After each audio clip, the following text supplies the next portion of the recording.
Olá, meus amigos, muito boa noite a todos. Estamos iniciando aí pela Sociedade de Estudos Espíritas Casa de Francisco, o nosso comentário do Evangelho. Esse é o momento em que nós podemos nos reunir, né? Boa noite a todos que já estão acompanhando conosco. Boa noite, meu amigo Tiago, Sandra. É muito bom estar com vocês nessa noite. Uma noite feliz para todos nós. E como todas as noites, a Sociedade de Estudos Espíritas Casa de Francisco, às 20 horas, promove esse momento único. Esse momento é para que nós possamos juntos refletir um pouco acerca do Evangelho, tá certo? E espero que o som esteja bom, a imagem também esteja boa, tá certo? Minha mãe aí está assistindo, a Célia Fontinelli. Obrigado aí pela presença de todos. E o capítulo dessa noite do nosso estudo é o capítulo 5. Bem-aventurados aflitos. Aqueles que já tiveram a oportunidade de estudar o Evangelho, de ler o Evangelho, vai encontrar neste capítulo um manancial de informações, um manancial de luz, um manancial de talvez de propostas, né? Para que a gente possa entender à luz da doutrina espírita, à luz da doutrina que fala da imortalidade da alma, esses momentos, essas razões, e para que a gente possa entender melhor por que esse título, Bem-aventurados os aflitos. Quem são os aflitos?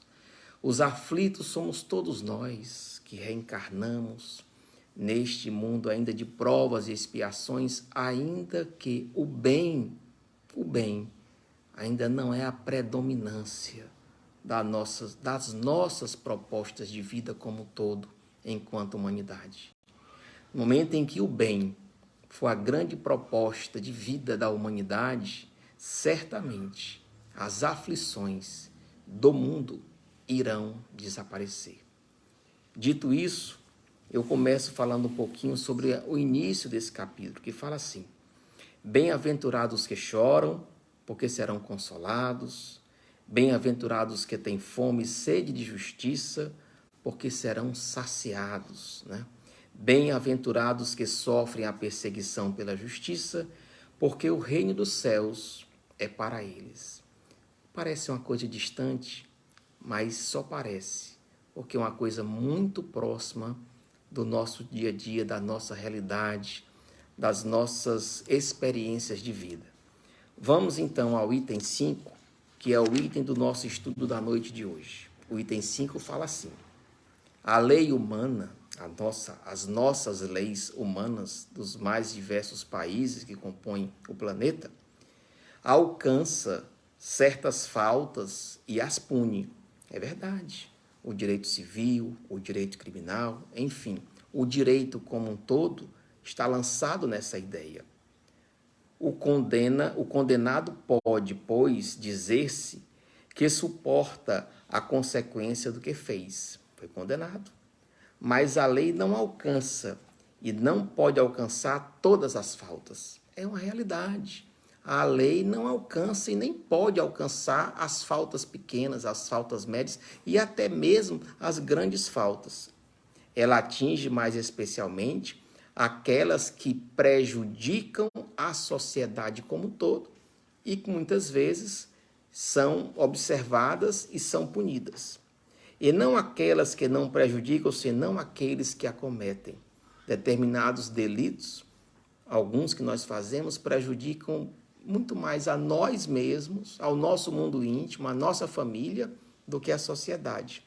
Mas como diz o ditado, e não só o ditado, mas o pensamento quântico, né? Nada que se faz no universo não ecoa, não tem ressonância no próprio universo. Seja o universo exterior, seja o universo interior. Mas Deus quer o progresso de todas as suas criaturas, com certeza. Por isso ele não deixa impune nenhum desvio do caminho reto. Isso é forte, né? Isso é muito forte. Não há uma só falta, por pequena que seja, uma só infração à lei de Deus, que não tenha consequências forçadas e inevitáveis, mais ou menos tristes. De onde se segue que, nas pequenas como nas grandes coisas, o homem, o ser, é sempre punido pelo que pecou. Quando a gente lê esse parágrafo, a gente entende o quê? Aonde está a lei, todas as leis do profeta, a lei dos profetas, né? Está, não cometas ao outro aquilo que eu não quero que seja feito comigo. Pronto, está resumida a lei. Então, quando a gente entender isso, que aquilo que eu cometo para com o outro de errado, aquilo que eu faço para com o meu irmão, que faz ele sofrer, que faz ele chorar de alguma forma, aquilo de alguma forma vai ressoar em mim. Eu não gostaria de receber isso para mim. Quando a gente entender isso aí, tomar como conduta de vida, não tenhamos dúvida que as aflições da terra irão diminuir muito, mas ainda não estamos nesse caminho. O bem ainda não é preponderância nas nossas atitudes enquanto humanidade. Entretanto, os sofrimentos que eles são a consequência são para ele uma advertência, são para todos nós, uma advertência de que erramos. Eles lhe dão a experiência fazendo sentir a diferença entre o bem e o mal. E a necessidade de se melhorar para evitar, no futuro, como também no presente, o que lhe foi uma fonte de dor, uma fonte de desgosto, de choro, de depressão, de desânimo. Muitas vezes em nossas vidas, a fonte dos nossos sofrimentos, muitas vezes, nem sempre, está nas nossas atitudes, nos nossos atos, nas nossas palavras. Vale a pena refletir um pouco acerca disso, não vale? Então, o que lhe foi uma fonte de desgosto não teria nenhum motivo, será que não tem nenhum motivo para se emendar, ou seja, se corrigir? E confiando na impunidade, quantos de nós confiamos na impunidade dos homens, na impunidade da materialidade, mas não devemos nunca duvidar da justiça divina. Retardaria seu adiantamento e, por conseguinte, a nossa felicidade futura. Mas a experiência, algumas vezes, a experiência de vida, né, vem um pouco tarde, quando a vida foi dissipada e perturbada, quando as nossas forças já estão desgastadas, quando já nos sentimos mais cansados, né? Quando os fios de prata e a neve começam a cobrir o nosso rosto e o nosso cabelo, e quando o mal não tem mais remédio, então o homem se põe a dizer: se no início da vida, se no início do meu plantio, da minha vida, eu soubesse o que sei agora, quantas vezes nós já fizemos esse raciocínio?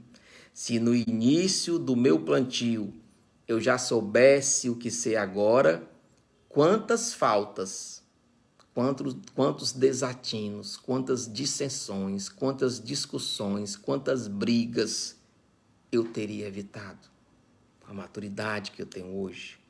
Se fosse recomeçar, se eu tivesse a chance de recomeçar, eu faria tudo de outro modo. Mas não há mais tempo, não há mais tempo. Será? Como o obreiro, o trabalhador preguiçoso diz: eu perdi o meu dia de trabalho. Ele também diz: eu perdi a minha vida. Mas da mesma forma que para o obreiro o sol se põe às 18 e renasce 12 horas depois, 6 horas da manhã, no amanhecer, se ergue para todos nós uma nova jornada começa para o obreiro, permitindo-lhe reparar o tempo perdido, para ele também. Depois da grande noite do túmulo, de atravessar o grande portal da imortalidade da alma, brilhará o sol de uma nova vida na qual poderá aproveitar a experiência do passado e as boas resoluções, as boas decisões para o futuro. Portanto, meus amigos, dentro desse contexto, qual é a proposta? A proposta espírita, que sempre é um convite, porque a doutrina espírita, eu sempre digo, é uma doutrina de liberdade do pensamento, raciocínio, né? Colheita, plantio, colheita, ação, reação. Para tudo, como diz o próprio Evangelho, tudo tem uma razão de ser.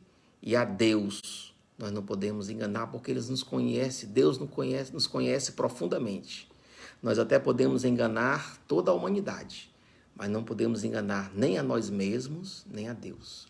Fazendo com que, pelas nossas atitudes, possamos ter o céu dentro de nós, das nossas vidas. E também, caso seja a opção, o inferno, a dor e as aflições. Eu agradeço a todos vocês a infinita oportunidade desse pequeno comentário do Evangelho. Desejo que todos vocês tenham uma noite de paz, de tranquilidade, um bom sono e que Deus Todo-Poderoso nos proteja e proteja as suas famílias. Muito obrigado. Muita gratidão.